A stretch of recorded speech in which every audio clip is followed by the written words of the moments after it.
जीवन के संघर्ष में टूटा भी हूँ, बिखरा भी हूँ, ऐ जिंदगी तेरी चोट से निखरा भी हूँ। नमस्कार दोस्तों, मैं हूँ आशुतोष और आपके अपने चैनल स्टेलर फार्मिंग पे आपका स्वागत है। दोस्तों, आज हम पहुँच गए हैं झारखंड के धनबाद के नज़दीक बरवड्डा बस्ती में। यहाँ सलीम अंसारी जी हैं जो लगभग 5 वर्षों से बकरी पालन का काम कर रहे हैं और इन 5 वर्षों में उनके पास काफ़ी अनुभव है। इसी अनुभव को साझा करने के लिए आपके साथ हम पहुंच गए हैं धनबाद। सलीम अंसारी जी के बारे में दोस्तों मैं बता दूं कि बकरी पालन के साथ साथ इनका टायर रिसोलिंग का भी काम चलता है और ज़्यादा इंटरेस्ट जो है इनका बकरी पालन की ओर है और बहुत अच्छे से इस काम को संचालित कर रहे हैं। तो आइए दोस्तों, देर न करते हुए वीडियो शुरू करते हैं। वीडियो शुरू करने से पहले एक रिक्वेस्ट है कि अगर वीडियो पसंद आए तो एक लाइक करेंगे, चैनल पर नए हैं तो सब्सक्राइब करेंगे।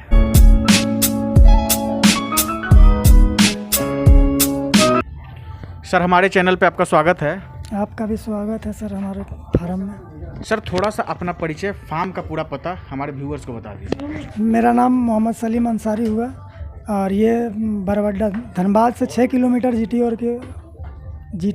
रोड के और बरवड्डा एरिया पड़ता है। बरवड्डा में मेरा फार्म है और बरवड्डा में ही मेरा टायर रिसोल का कारखाना भी है। अच्छा, साथ साथ बकरी पालन के साथ और कोई व्यवसाय आप कर रहे हैं? जी, टायर रिसोल का कारखाना है। बकरी पालन को कब से शुरू किए? 5 साल हो गया सर। 5 वर्ष से कर रहे हैं जी। अभी कितनी संख्या आपके पास है सलीम जी? अभी टोटल में 13 पीस है। 13 पीस। जी।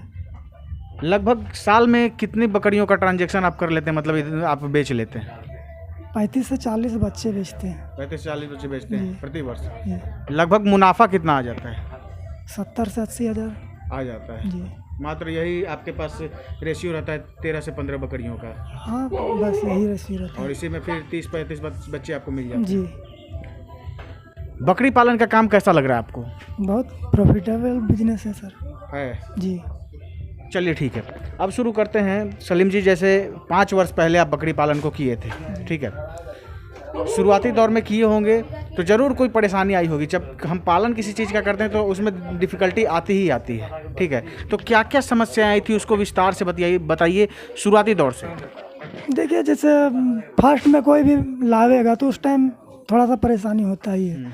अगर वैक्सीनेटेड माल अगर कहीं फार्म से लिया जाए तो उसमें कोई परेशानी ज़्यादा नहीं आता है।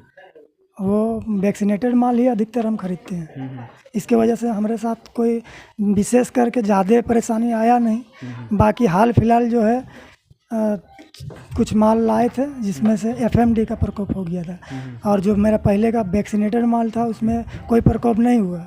लेकिन जो बाद में लाए जिसमें एफएमडी का प्रकोप हुआ उसमें 4 गो बकरी मर गई। जी।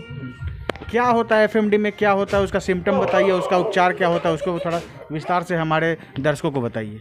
देखिए, उसका सिम्टम्स यही है कि उसका मुंह में छाले आते हैं और वो खाना पीना बंद कर देती है और उसका पैर में भी घाव टाइप का होता है।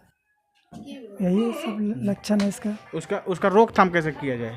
उसका रोकथाम के लिए आप टेम्परेचर लीजिए। अगर टेम्परेचर है तो मेलोनेक्स प्लस और इंटासेफ और आपका CPM और ये बी कॉम्प्लेक्स 4 इंजेक्शन लगता है। अच्छा सलीम जी, जैसे कि 5 वर्षों से आप कर रहे हैं तो ये तो एफएमडी हुआ और इसके साथ साथ और कुछ खतरनाक बीमारियां होती हैं बकरियों के अंदर, उसके बारे में थोड़ा सा बताइए। देखिए सर, ऐसा तो पहले कोई बीमारी होता नहीं है, इसलिए कि मैं वैक्सीनेटेड माल ही खरीदता हूँ। इस बार वैक्सीनेटेड बोलकर बगैर वैक्सीनेटेड वाला दे दिया था, इसके वजह से थोड़ा सा दिक्कत हुआ। शुरुआत कितनी बकरियों से किए थे? हम शुरुआत तो सर वही 13 सही के किए थे। लगभग 13 के जी। बकरियों को खरीदे कहाँ से? वो मोहदा से लिए थे। अच्छा। एक फार्म है मोहदा में। हाँ। वहीं से लिए थे। वहीं से लिए और काम शुरू किए। जी।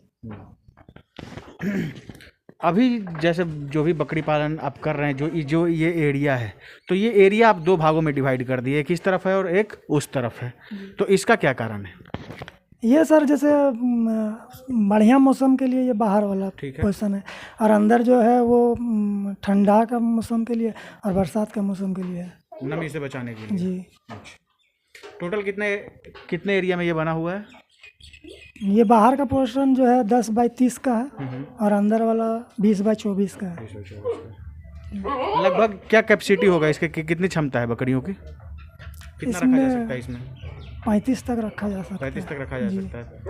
सलीम जी, अभी क्या खिलाते हैं बकरियों को, उसके बारे में थोड़ा सा बताइए विस्तार से। अभी जैसे ये गेहूं का भूसा और चोकर और उसमें जो है चने का कोराई, मिनरल मिक्सचर, मीठा सोडा और खाने वाला नमक, अच्छा, यही डाल के सानी बना के देते हैं सुबह को।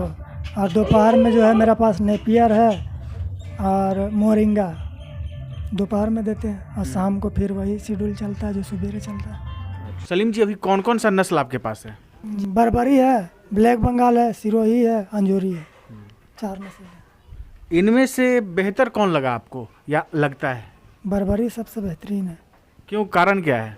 इसमें दूध ज़्यादा देने की क्षमता है। एक दिन में जो है बच्चे को पाल करके जो है 1.5 से 2 लीटर दूध करती है। इतनी दूध देती है सलीम भाई? जी बिल्कुल। सलीम जी, एक चीज़ पूछते हैं कि जैसे आप झारखंड के रहने वाले हैं, ठीक है, हमारे बहुत सारे दर्शक जो है वो झारखंड से हैं, वो आपको देख रहे हैं, तो ये बताइए कि झारखंड के इन्वायरमेंट के अकॉर्डिंग, मतलब यहाँ के जलवायु में एडजस्ट करने वाली कौन कौन सी नस्ल है जिसके साथ अगर कोई बकरी पालन करे तो कोई दिक्कत नहीं हो? यहाँ का सबसे बेस्ट तो ब्लैक बंगाल है, यहाँ सरवाइव करती है अच्छा। उसका बाद बर्बरी, उसका बाद हो गया सिरोही और अंजूरी। अगर तो मान लीजिए कि ये इन नस्लों के साथ अगर कोई करे तो ये फ़ायदेमंद हो सकता है? जी, इसमें कोई ज़्यादा मोटिलिटी भी नहीं होता, बीमारी भी कम आता है। अभी आप ब्रीडर किसका इस्तेमाल कर रहे हैं? बर्बरी का। और ये कहाँ से इसको लाए थे आप? ये CIRG का है। सलीम जी, जैसे अगर मान लीजिए कि हम बकरी की बात करें तो उसमें कौन कौन सी मुख्य बीमारियां आती हैं? ये PPR हो गया, ET हो गया, TT हो गया, उसके बाद HX, BQ, FMD, यही 6-7 बीमारी जो है इसका टीकाकरण करना पड़ता है। कब किसी मौसम के हिसाब से इसका टीकाकरण करना पड़ता है या कैसे करते हो, वो थोड़ा सा बताइए। देखिए सर, अगर आप मैंने नया बकरी लेकर के आए तो उसमें तो मौसम का इंतज़ार किया नहीं जा सकता है, क्योंकि आपको टीकाकरण करना है। अगर आपके पास पहले से टीकाकरण किया हुआ बकरी है तो उसमें मौसम देख कर के करना है कि बरसात से पहले FMD का टीकाकरण करना है और आपका ये ET प्लस TT का। अच्छा, ये सब जो वैक्सीन हम देते हैं, मतलब ये सब वैक्सीन जो आप देते हैं, ठीक है, तो डिफरेंस कितने मंथ का रखना है इसके बीच में, ये थोड़ा सा बताइए। 21 दिन का गैप रखना है। 21 दिन पे हम इसको दे दें? जी, 21 दिन का कम से कम गैप रहना चाहिए। और आपका ये वैक्सीन करने से पहले याद से जो है डिवॉर्मिंग करना ज़रूरी है। अच्छा, डिवॉर्मिंग करना, जैसे 36 घंटा पहले ही डिवॉर्मिंग करिए, उसका बाद आप वैक्सीन करिए। अच्छा, एक चीज़ और, एक कमेंट हम देख रहे थे, एक आया हुआ था कि जैसे मान लीजिए कि कोई बकरी प्रेग्नेंट है, ठीक है, तो क्या हम उसको वैक्सीनेटेड कर सकते हैं? नहीं, जैसे आपकी बकरी अगर प्रेग्नेंट है तो ET प्लस TT का कर सकते हैं, बाकी FMD तो करना ही नहीं है, PPR भी नहीं करना है। अच्छा, बस खाली ET और TT का दे सकते हैं जी, और बाकी किसी का नहीं? नहीं। सलीम भाई, जैसे यहाँ आए तो आप बताएं कि आपका टायर रिसोलिंग का भी काम होता है, साथ में बकरी पालन कर रहे हैं, दोनों चीज़ों को एक साथ कैसे मैनेज करते हैं? देखिए, सुबह को खाना दे के जाते हैं 8 बजे कारखाना, 1 बजे फिर घर आ जाते हैं। उसके बाद फिर दोपहर जैसे आते हैं 1 बजे तो हरा चारा दे के चल जाते हैं अपने खा के। उसके बाद फिर शाम को 5 बजे घर आ जाते हैं। अच्छा, तो 5 बजे के बाद ही बकरी को खाना देते हैं। और बीच में मान लीजिए किसी प्रकार की कुछ समस्या आती है बकरियों के साथ, तो फिर वह कैसे वो मैनेज होगा? वो यहाँ से फ़ोन करते हैं तो 1.5 किलोमीटर का फासला है, बगल में ही आपका जी, दुकान है? जी। ठीक है। सलीम जी, देखिए, बहुत सारे दर्शक हैं जो कि झारखंड से हैं और वो आपको देख रहे हैं, ठीक है, तो बकरी पालन के संबंध में क्या आप संदेश देना चाहेंगे? देखिए, बकरी पालन एक लाभदायक व्यवसाय है, प्रॉफिट कमा सकते हैं। इसमें जितना सोच रहा है कि कोई साइड बिजनेस ये है, तो साइड बिजनेस है नहीं, इसमें समय पूरा देना पड़ता है। अब मेरा बगल में कारखाना है 1.5 किलोमीटर का फासला, तो हम एडजस्ट कर लेते हैं। सबका तो ऐसे पॉसिबल नहीं ना होगा। इसमें मेन है कि ट्रेनिंग ज़रूरी है। ट्रेनिंग ले करके ही कोई भी अगर बकरी पालन करना चाहता है तो ट्रेनिंग ले करके ही करें, बगैर ट्रेनिंग का तो करे ही नहीं, तब जाके कुछ फ़ायदा हो सकता है। और बगैर ट्रेनिंग का अगर कर लिया तो वो तो समझ ही नहीं पाएगा। ज़्यादा तो डॉक्टर उसको बेवकूफ़ बना करके पैसा लेके जाएगा, तो उसी में आकर के परेशान होकर के बंद कर देता है और रोना गाता है कि ये बकरी पालन जो है एक घाटे का सौदा है। ऐसा कुछ है नहीं। अगर ट्रेनिंग ले करके सही टेक्निकी से किया जाए तो ये प्रॉफिटेबल बिजनेस है और इसमें प्रॉफिट कमाया जा सकता है। बहुत बहुत धन्यवाद सर। आपका भी दोस्तों ये थे सलीम जी, जो कि काफ़ी अच्छे तरीके से चीज़ों को एक्सप्लोर करके आप सबको बताए।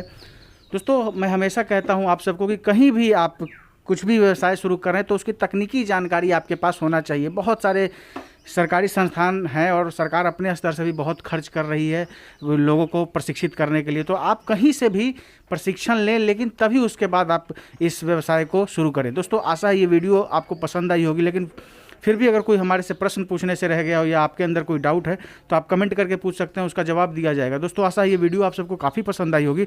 पसंद आए तो एक लाइक ज़रूर करिएगा, चैनल पर नए हैं तो सब्सक्राइब कीजिएगा। Thank you for watching.